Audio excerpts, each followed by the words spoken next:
వేమన పద్యాలు సిరీస్లో రెండవ పద్యము.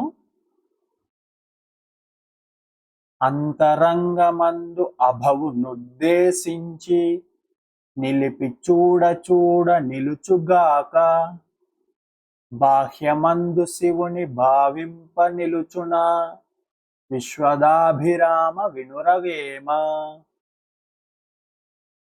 మరొకసారి, అంతరంగమందు అభవునుద్దేశించి నిలిపి చూడ చూడ నిలుచుగాక, బాహ్యమందు శివుని భావింప నిలుచున విశ్వదాభిరామ వినురవేమ. ప్రతిపదార్థం అంతరంగమందు, అంతరంగము అందు. అంతరంగము అంటే మనస్సు, అందు అంటే అందులో, మనస్సులో. అంతరంగము అందు మనస్సులో.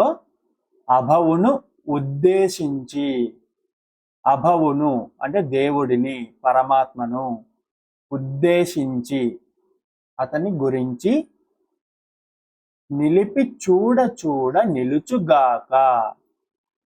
మనస్సులో దేవుణ్ణి ఉద్దేశించి మనం మనసులో అతని మీద నిలుపుకుంటే అప్పుడు మనకి మనసులో దేవుని మీద మనకి భక్తి కుదురుతుంది.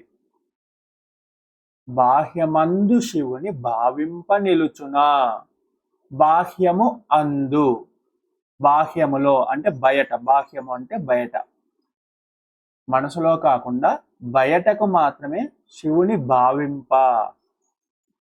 శివుని అంటే దేవుడిని బాహ్యమందు అంటే బయటకి చూపించడంలోనే, పూజలు చేయడం ఇలాంటివన్నీ చేస్తూ ఉంటారు కదా, ఇవి కేవలం బయటకు మాత్రమే పూజలు చేస్తూ ఉంటే శివుడి మీద అంటే దేవుడి మీద మనకి గురి కుదరదు, దేవుడి మీద భక్తి అనేది మనకి కలగదు.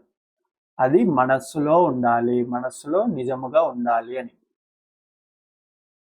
భావం పరమాత్మను హృదయంలో నిలుపుకొని చూస్తే గురి కుదురుతుంది, బాహ్యంలో చూస్తే గురి కుదరదు, ఫలితము శూన్యము.